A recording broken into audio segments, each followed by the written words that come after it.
Hola a todos, esta noche cambiamos las almohadas mullidas por togas, máscaras funerarias y la inquietante quietud de una procesión romana antigua. Olvídense de las ceremonias modernas con música suave y palabras amables.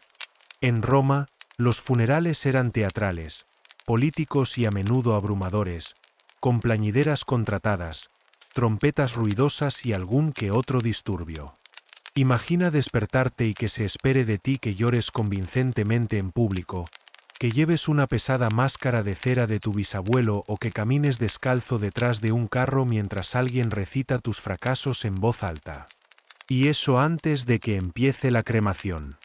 No tendrías ni un momento para reflexionar. Estarías demasiado ocupado interpretando el duelo para la multitud, esquivando guirnaldas de flores que caen y preguntándote por qué el tipo de al lado hace malabares con huesos. ¿El respeto? Optional. ¿El caos? Garantizado. Así que antes de que te pongas cómodo, tómate un momento para darle me gusta al vídeo y suscribirte, pero solo si realmente disfrutas lo que hago aquí. Y déjame saber en los comentarios desde donde nos sintonizas y qué hora es para ti. Siempre es fascinante ver quién se une a nosotros desde todas partes del mundo. Ahora, baja las luces, deja que tu mente divague y permite que el suave ritmo de mi voz te arrulle hacia el sueño.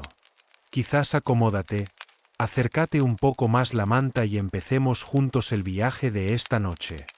Ahora, recostémonos, cerremos los ojos y finjamos que ya estamos muertos. En Roma. Si esperabas un momento de paz ahora que estás muerto, lo siento. Apenas has exhalado tu último aliento y ya una vecina pregunta si puede tomar prestada tu colección de ánforas solo por unos días. Porque en Roma, morir era solo el principio. En el momento en que caes al suelo, o más exactamente, a tu litera, chaiselongue o letrina, comienza un protocolo. No del tipo limpio y desinfectado con guantes médicos y enfermeras susurrantes. No. Este es el desfile de luto ruidoso, desordenado y profundamente supersticioso que comienza con un grito ritual y termina, días después, con tus cenizas, posiblemente embrujadas, metidas en una pared junto a tu primo menos favorito. Estás ahí tumbado, muerto, idealmente, en el 9º día de enfermedad, porque el 9 era un número mágico. O quizás solo te estabas recuperando de un resfriado leve y tropezaste con tu propia toga. No importa. Has expirado. Y en términos romanos, eso significa que tu cuerpo ahora se considera peligroso. Spiritualmente peligroso. El primer paso, cerrar tus ojos. No, tú no. Tú estás muerto. Alguien, generalmente el hijo mayor, o el siguiente hombre disponible en la casa, debe cerrarte físicamente los párpados. Dejarlos abiertos era un gran no-no. Los ojos abiertos significaban que tu alma podría seguir al acecho, observando, juzgando, quizás rondando para poseer a la cabra de la familia. Luego viene el grito. Sí, alguien debe llamar tu nombre, 3 veces, en voz alta, con clamatio, para informar al inframundo que oficialmente has fichado tu salida de la vida. Porque los dioses necesitan un pase de lista. Nadie lo sabe. Pero, ¿saltarse este paso? Absolutamente no. No quieres ser ese tipo cuyo fantasma se queda vagando por el atrio susurrando. ¿Hola? Creo que he muerto. Y ahora, comienza el duelo. Excepto que en Roma, el duelo no era silencioso. Era teatral. Las mujeres se rasgan el pelo, se arañan las mejillas, se golpean el pecho, y eso si les caías bien. Si eras rico, podías contratar a plañideras profesionales. Gremios enteros de mujeres entrenadas para llorar a voluntad, sollozar al ritmo y ocasionalmente gritar lo noble y generoso que eras, aunque no lo fueras. Podrías sentirte tentado a sentirte halagado. No lo hagas. Estas mujeres son ruidosas. Estridentes. Algunas llevan címbalos. Tienen un solo trabajo, y es arruinarle el sueño a todo el mundo. Además, cuanto más dramática la exhibición, más gente pensaba, vaya, debió de ser importante. Si tu funeral no despertaba a los vecinos, ¿eras siquiera romano? Pero el cuerpo todavía no se entierra. No. Primero, hay que prepararlo. Lavado, generalmente en agua caliente, perfumado con mirra o romero. Vestido con tu mejor toga. Preferiblemente la blanca con la franja púrpura si eras alguien de importancia. Expuesto en el atrio con monedas sobre los ojos para pagar a Caronte, el barquero del inframundo, una ramita de ciprés en la puerta para advertir a los invitados de la muerte en el interior, y un flujo constante de visitantes que vienen a presentar sus respetos no tan respetuosos. Espera comentarios como, parece más delgado de lo que recuerdo, o siempre estuvo este atrio tan polvoriento, o crees que su hijo heredará la villa. Y luego está el testamento. Sí, se lee casi de inmediato, mientras tu cuerpo todavía está en la habitación. Prepárate para el drama. Si desheredaste a alguien, o dejaste tu fortuna a una amante, o hiciste una broma en los márgenes. Acá yo le dejo mi colección de ánforas vacías. Siempre le encantaron las cosas inútiles. Todo saldrá a la luz ahora. Y si piensas que eso podría llevar a una demanda, felicidades. Acabas de desbloquear el nivel de bonificación. Batalla judicial póstuma, más adelante. Tu cuerpo no está listo. Ni siquiera hemos llegado a la procesión, la cremación o los banquetes. Todavía te quedan varios días de ser el protagonista. E irónicamente, ni siquiera estás consciente para ello. Imaginemos que moriste un martes. Para el miércoles, tu casa huele a romero, vino, sudor y aprensión. Tus vecinos han dejado de fingir que están tristes y ahora especulan abiertamente sobre quién se quedará con tu huerto. ¿Y tu cuerpo? Está empezando a asentarse, lo que significa que es hora de irse, pero no a descansar. A desfiler. Porque en Roma, los funerales no eran asuntos sutiles. Eran espectáculos, teatro en movimiento por las calles estrechas, superpobladas y gloriosamente insalubres de la ciudad. La procesión fúnebre era tu única oportunidad de presumir póstumamente. Así que tu familia iba a hacer todo lo posible para que parecieras más impresionante muerto de lo que jamás fuiste en vida. Primero, los actores. Sí, actores. Contratados para vestirse como tus antepasados. Llevaban máscaras, imagines, moldeadas para parecerse a tus parientes más heroicos, aristocráticos y extremadamente muertos. No se pretendía que fueran retratos halagadores. Eran intencionadamente sombríos, envejecidos, dignos. El mensaje era, mirad qué importante era este hombre. Tenía antepasados con pómulos como el mármol y cargos públicos a su nombre. Estos actores fantasmales marchaban al frente de la procesión, solemnes y lentos, recreando el gran linaje de tu sangre. Incluso si solo habías llegado al equivalente romano de la gerencia media, alguien encontraría la manera de afirmar que descendías de un general que conquistó al menos a un bárbaro, preferiblemente a dos. Detrás de ellos, músicos. No del tipo que rasguea suavemente el arpa. Piensa en tubas, flautas, tambores y címbalos. La música fúnebre romana tenía menos que ver con el luto y más con la dominación sónica.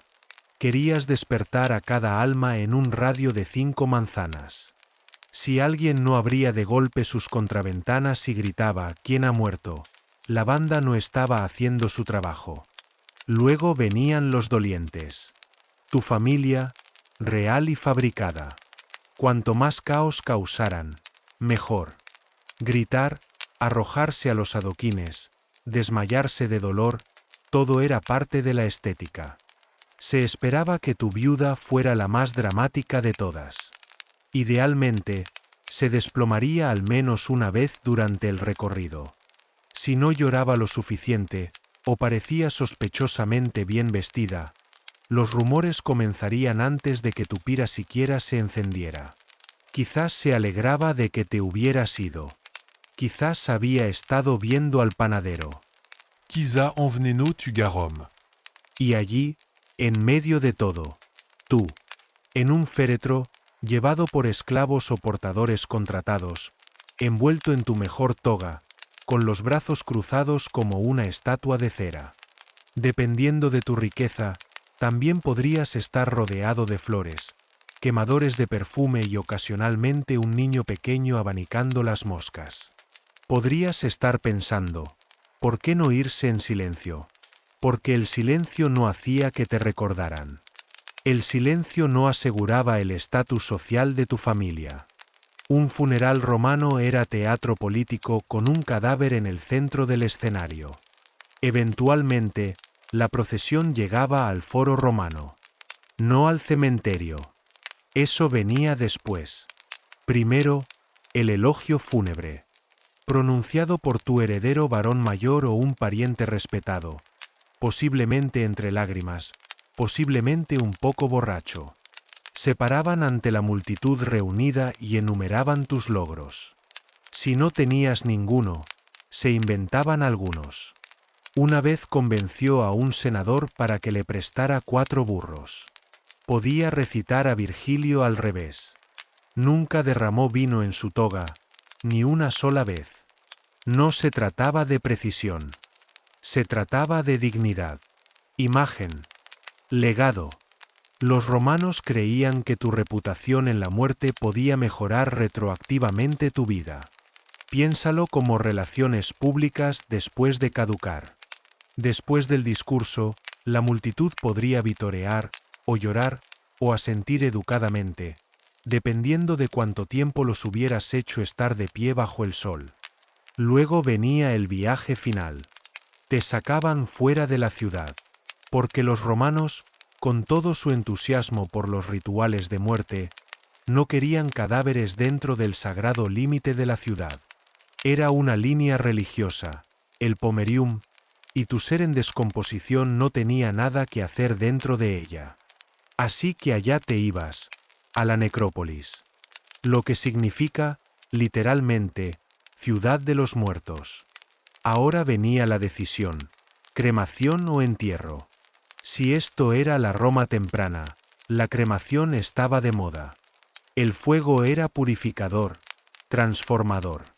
Tu cuerpo sería colocado sobre una pira de madera, con ofrendas de comida, vino, incienso y posiblemente esa túnica que siempre odiaste. Tu familia te rodearía 3 veces.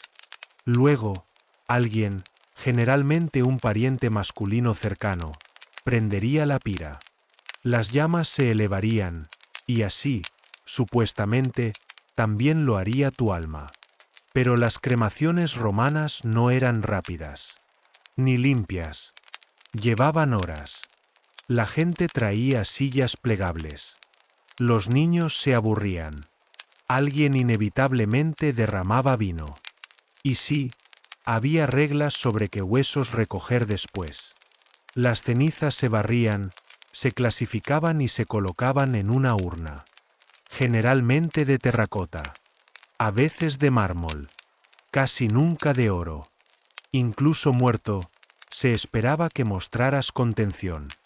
La urna se enterraba o se colocaba en un columbarium, una especie de muro sepulcral comunitario, lleno de nichos como un panal. Algunos de estos eran de propiedad familiar. Otros pertenecían a sociedades funerarias, clubes donde los miembros pagaban cuotas mensuales para asegurarse de que no serían arrojados a una fosa algún día. Porque si morías pobre, sin conexiones y sin una sociedad que te respaldara, ahí es donde ibas. A una fosa común. Sin elogio. Sin desfile. Sin tubas. Pero digamos que tuviste suerte. Tuviste una buena despedida. La gente lloró. Se arrojaron monedas. Tus enemigos fingieron llorar. Luego venía la verdadera prueba, lo que sucedía después. Porque los romanos no dejaban de llorar una vez que el fuego se extinguía. Oh no. Todavía tenías al menos 9 días de purificación ritual, fiestas, ofrendas y cenas elaboradas donde la gente brindaba por tu memoria mientras masacraba absolutamente tus recetas favoritas. Y si crees que este era el final, solo espera. Tu alma ni siquiera ha llegado aún al inframundo.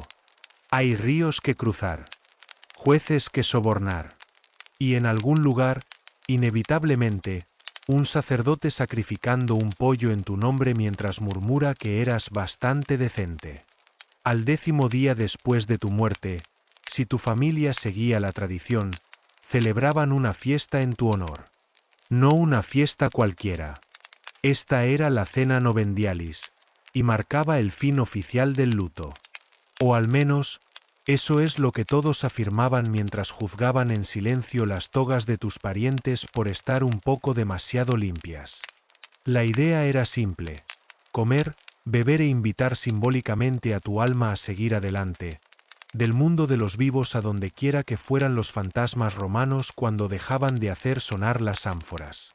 Pero tú, querido oyente, no te irías en silencio. Tu sombra, tu umbra, podría seguir rondando tu hogar, espiando por encima de los hombros. Volcando copis. Los romanos creían que los espíritus mal llorados o inadecuadamente enterrados tenían el potencial de quedarse como una especie de moho espiritual. Por eso tu familia continuaría colocando ofrendas de comida en tu tumba mucho después de que tus cenizas se hubieran enfriado. Lentejas, habas, pan empapado en vino. Incluso podrías conseguir pasteles de miel si tu nieto no se los comía primero. Tu tumba, si tenías suerte, podría estar situada a lo largo de una de las famosas calzadas de Roma, siendo la Vía Apia una opción de primera. Estos no eran lugares de descanso pacíficos en el campo. Eran bienes inmuebles de primera para la visibilidad eterna. Los romanos enterraban a sus muertos justo fuera de los límites de la ciudad, pero lo hacían de manera conspicua. Querían que los transeúntes vieran sus nombres, leyeran sus epitafios y quizás murmuraran así: Cayo Flavio, un tipo decente, excelente gusto en estatuas. Las tumbas venían en todas las formas y tamaños: simples piedras con inscripciones rayadas, pequeños santuarios con relieves tallados, incluso grandes mausoleos con columnas y bancos para los visitantes. Cuanto más rico era el difunto, más elaborado era el monumento, porque incluso en la muerte estabas compitiendo. Compitiendo por la memoria, por el prestigio, por un lugar en el mapa mental de cualquiera que pasara por allí. Pero a pesar de toda la piedra y la ceremonia, lo que los romanos realmente temían era el olvido. No el infierno, no el castigo divino. Simplemente, ser olvidado. Así que las familias hacían grandes esfuerzos para preservar la memoria de sus muertos. Celebraban banquetes regulares en la tumba. Invocaban el nombre del difunto durante festivales especiales como la Parentalia, una semana en febrero en la que se esperaba que todos los ciudadanos romanos decentes visitaran las tumbas de sus antepasados, dejaran ofrendas y evitaran cualquier celebración ruidosa que pudiera ofender a los muertos. Durante esta semana, las calles alrededor de las necrópolis estaban abarrotadas. No de fantasmas, sino de vivos haciendo su mejor imitación de un duelo respetuoso. Los niños jugaban cerca de las tumbas. Los vendedores vendían bocadillos cerca. Y en algún lugar, un primo adolescente murmuraba sobre cuántos funerales le habían obligado a asistir ese año. Aún así, las tradiciones se mantenían. Incluso podrías conseguir una pequeña estatua colocada cerca de tu urna, un pequeño recordatorio de que alguien, en algún lugar, recordaba tu nombre. Ahora, ¿qué pasaba con aquellos que no obtenían todo esto? Aquellos cuyos funerales fueron apresurados, cuyas urnas nunca encontraron un nicho, cuyas familias se quedaron sin dinero o interés. La respuesta eran los lémures. Estos eran los muertos enfadados. inquietos, resentidos, Acechaban en las encrucijadas, perturbaban los sueños, susurraban en los oídos. Los romanos tenían un festival solo para apaciguarlos, la Lemuria. Durante esas noches, el cabeza de familia caminaba descalzo por la casa a medianoche, arrojando habas negras por encima del hombro y murmurando conjuros para desterrar a las sombras al acecho. ¿Por qué habas negras? Porque aparentemente, nada dice sigue adelante, estás muerto como las legumbres. Y si eso no funcionaba, bueno, la gente podría empezar a ver tu sombra a la luz de las velas, oír tus suspiros, preguntarse por qué el pan nunca subía en tu viejo horno. Ser un fantasma romano no consistía en gemir en una cripta, sino en asuntos pendientes y en que la gente que dejaste atrás no hiciera su trabajo. Aún así, algunos muertos eran honrados más allá de sus sueños más descabellados. Los emperadores se convertían en dioses. literalmente. A través de una ceremonia llamada apoteosis, sus almas eran declaradas divinas y enviadas al cielo, a veces con la ayuda de un águila liberada teatralmente durante la cremación. El ciudadano común podría no conseguir un pájaro, pero un mercader muy querido o un maestro respetado aún podría tener una estatua, una placa o al menos un busto mal tallado que solo se le pareciera vagamente. ¿Y qué pasaba con los esclavos? ¿Los libertos? ¿Aquellos que nunca esperaron mucho de la vida, y menos de la muerte? Tenían sus propias formas. Los clubes funerarios, como se mencionó antes, les ofrecían una oportunidad de dignidad. Los miembros pagaban a un fondo común para asegurar un entierro adecuado. Estos clubes a menudo tenían sus propios rituales, sus propias lápidas, a veces incluso poesía. El epitafio de un liberto podría leerse como una novela comprimida en 5 líneas. Aquí yace Marco, una vez esclavo, que amó el vino, los dados y a su esposa, no siempre en ese orden. En estas tumbas, los muertos no solo eran recordados, eran presentados. Sus historias, comprimidas en mármol, se convertían en parte de la memoria colectiva de la ciudad. Podrías pasar junto a una tumba y aprender más sobre las decepciones románticas de un pescadero de lo que jamás quisiste. Pero lo recordarías. Y ese era el punto. Todo esto, desde el desfile hasta la pira y la poesía, era más que un duelo.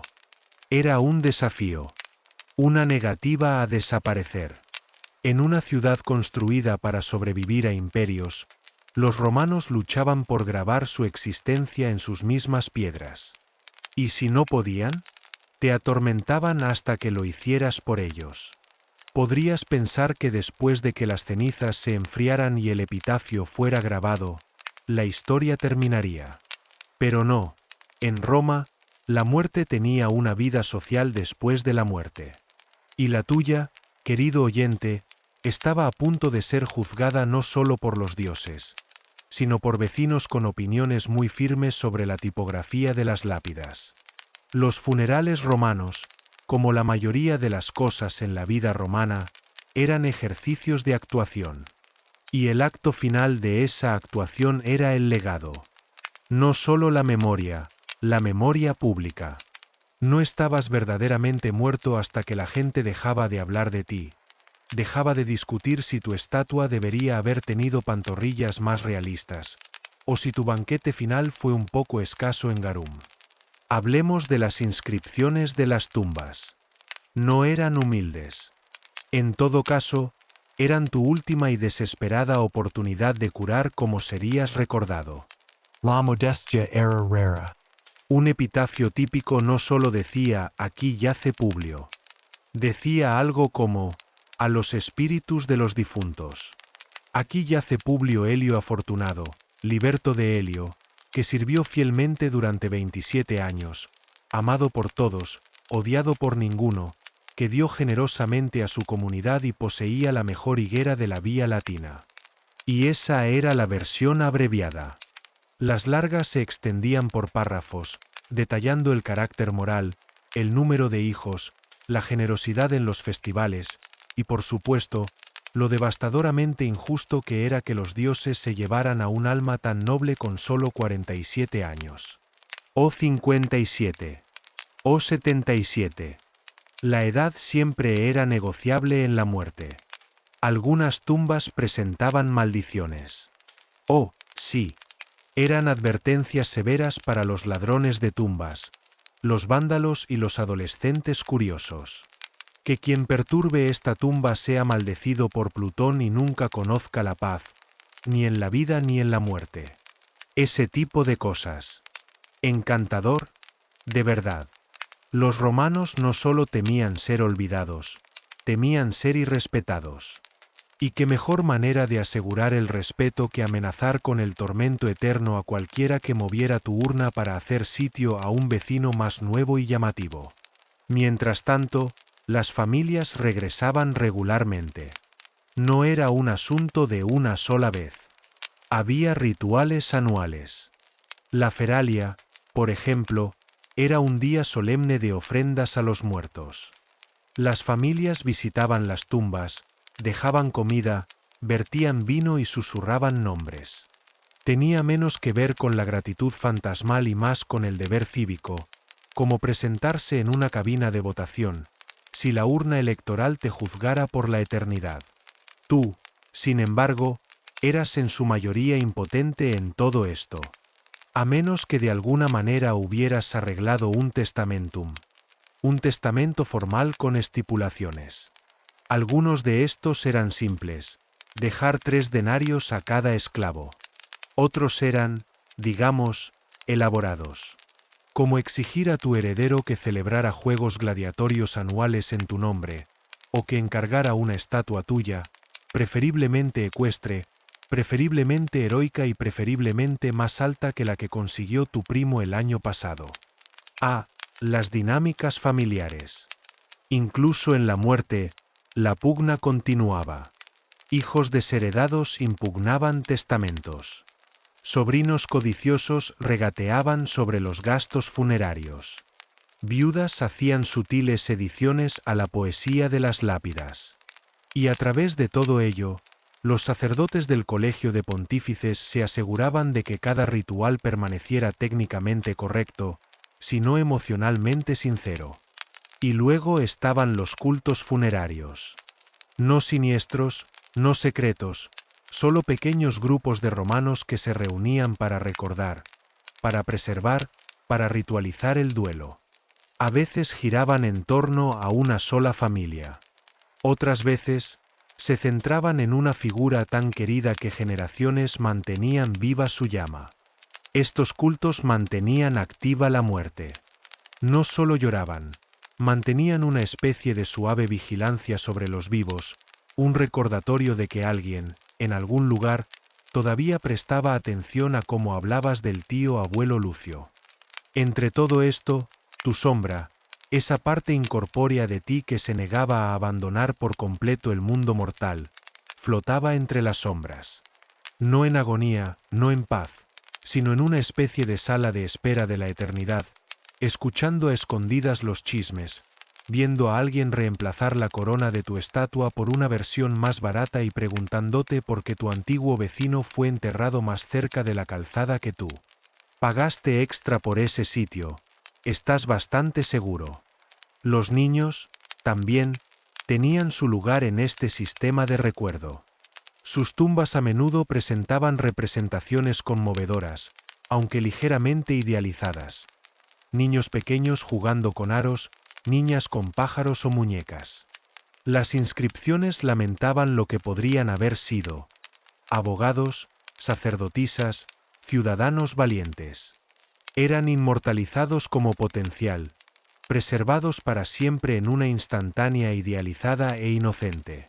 Pero quizás la verdad más inquietante de la cultura funeraria romana era esta: los muertos vivían en las palabras de los vivos. Por eso tú, incluso ahora, estás siendo recordado.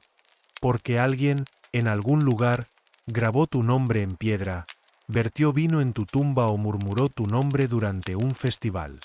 Porque una vez importaste, y los romanos, siempre pragmáticos, siempre teatrales.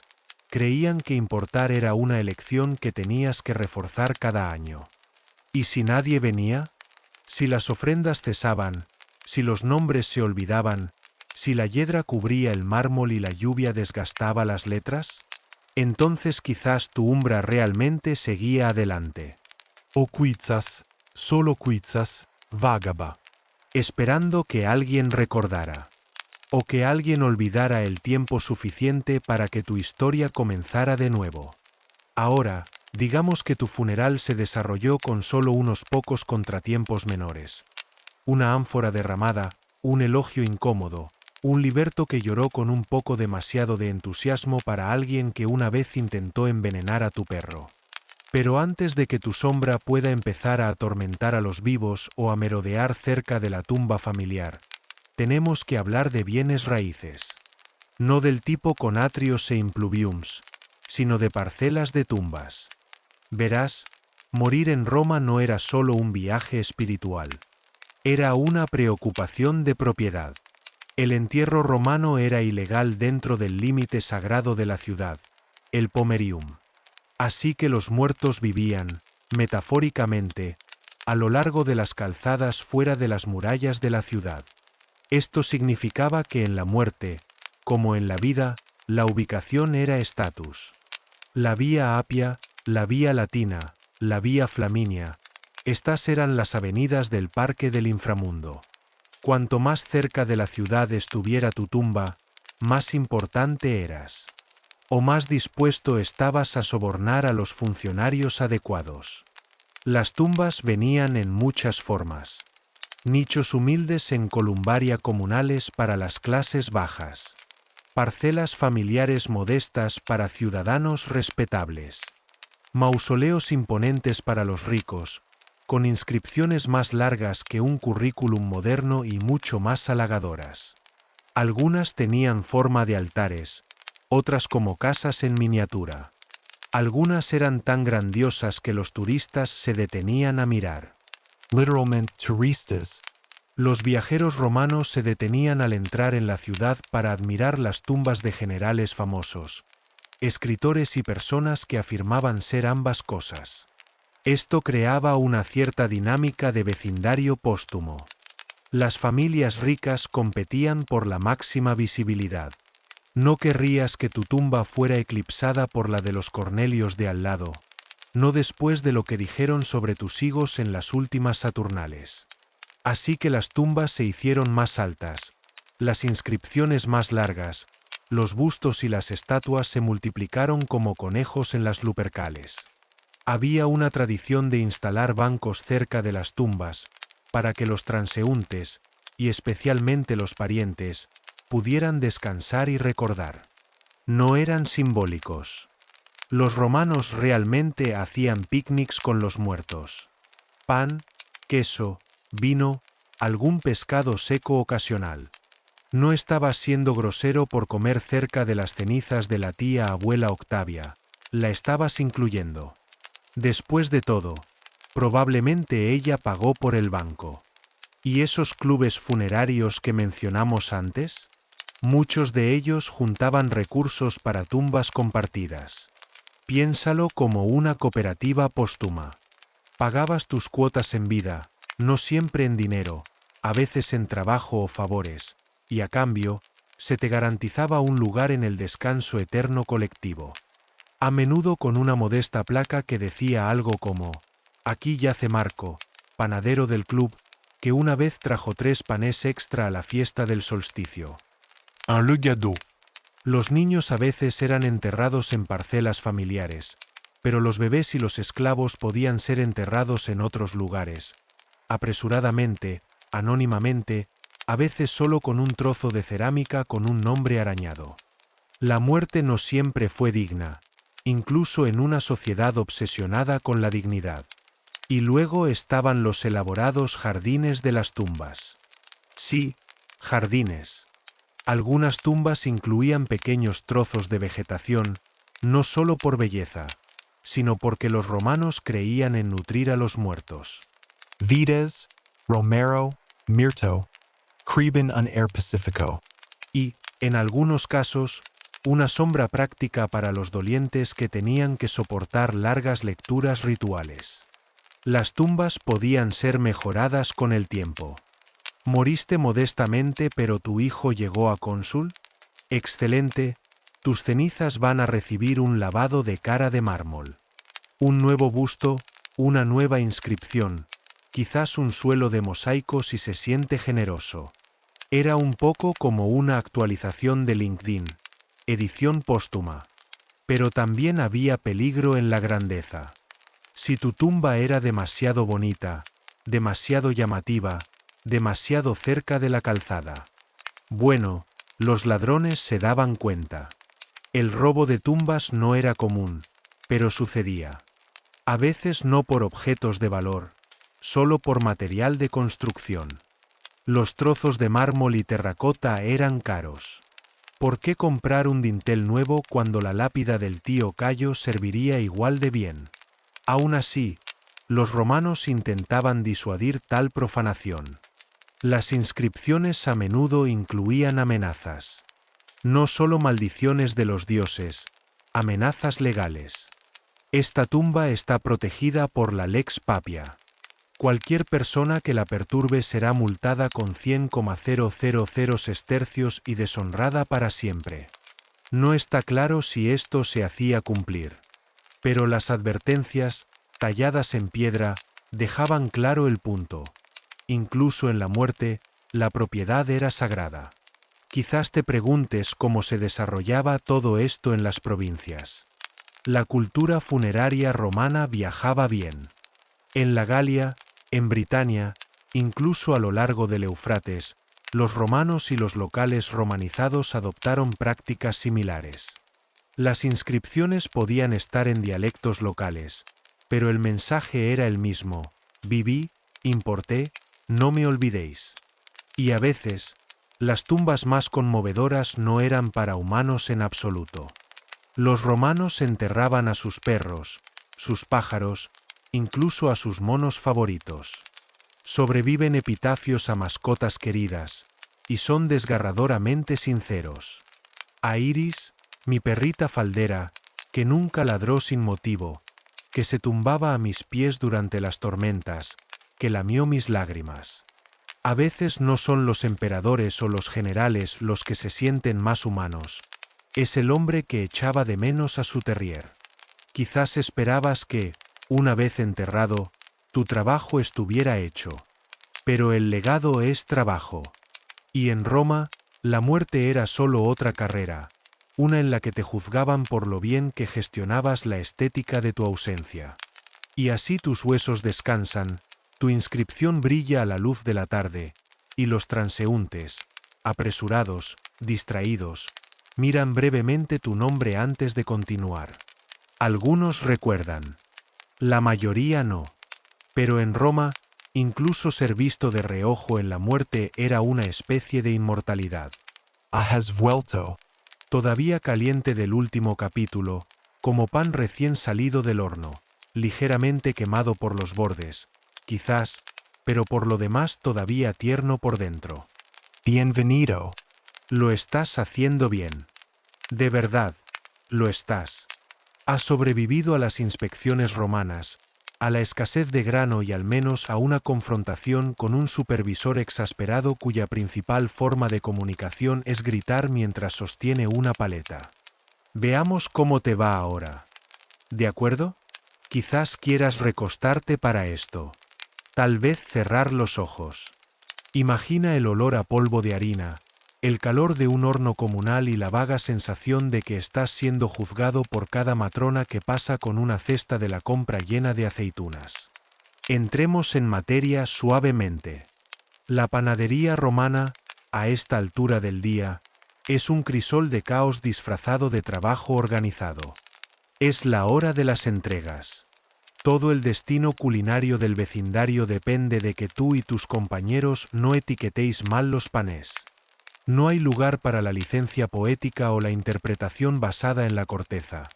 Si envías un panis quadratus coronado de sésamo a la familia que pidió masa madre de cebada, es como si hubieras insultado a sus antepasados. Y lo recordarán. Para siempre. Cada casa tiene su pedido fijo, sus propias preferencias, y lo que es más crucial, sus propias rencillas.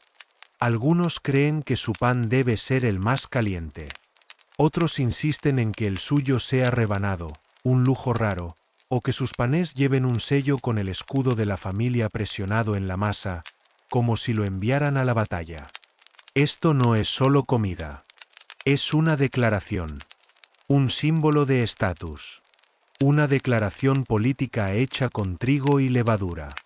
Tú, querido oyente, eres quien debe entregar esta diplomacia comestible a través de los sinuosos callejones de Roma, esquivando carteristas, gatos callejeros y a ese vendedor que sigue intentando venderte túnicas de segunda mano que huelen a nabos fermentados. Con tu cesta atada a la espalda, te pones en marcha, como un mercurio sudoroso, llevando no mensajes, sino carbohidratos. Por el camino, te encuentras con un compañero repartidor que se ofrece a intercambiar rutas porque las suyas incluyen menos escaleras y más propinas. ¿Confías en él? Por supuesto que no. Sus sandalias están demasiado limpias. Sigues adelante, subiendo escalones desiguales, navegando por mercados bulliciosos y casi tropezando con una tortuga que alguien vistió con una armadura en miniatura para las Saturnales. Las festividades se cuelan en todo, incluso en tu trabajo. Cuando regresas a la panadería, te duelen los pies, la túnica se te pega de maneras que son a la vez íntimas e indeseadas, y tus brazos están cubiertos de una mezcla de harina y sudor que ningún poeta romano ha intentado jamás romantizar. Eres una ruina de ser humano. Pero lo has logrado. En su mayor parte.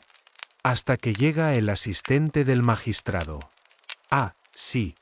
La más fina burocracia de Roma en forma humana. Están aquí por su pedido diario. 6 panés, horneados con precisión, perfectamente proporcionados y calientes, pero no demasiado calientes. Una corteza demasiado horneada y te arriesgas a una auditoría. 2. Y podrías recibir la visita del recaudador de impuestos que solo habla con suspiros y escribe multas por triplicado. El asistente inspecciona el pan con la reverencia de un sacerdote manipulando reliquias. Levanta un pan, lo huele, asiente. Luego otro. Una pausa. Un entrecerrar de ojos sospechoso. Lo deja lentamente. Este, dice, es más ligero que los otros. Por el ancho de un dedo. Gesticula significativamente, como si invocara al propio Júpiter. Te quedas helado. Sonríes. Empiezas a explicar que quizás la masa subió más debido a la humedad. Después de todo, no eres Poseidón, no puedes controlar el aire. Pero él ya está garabateando notas en su tablilla de cera. Tendrás noticias de esto. Probablemente en quejas al Senado.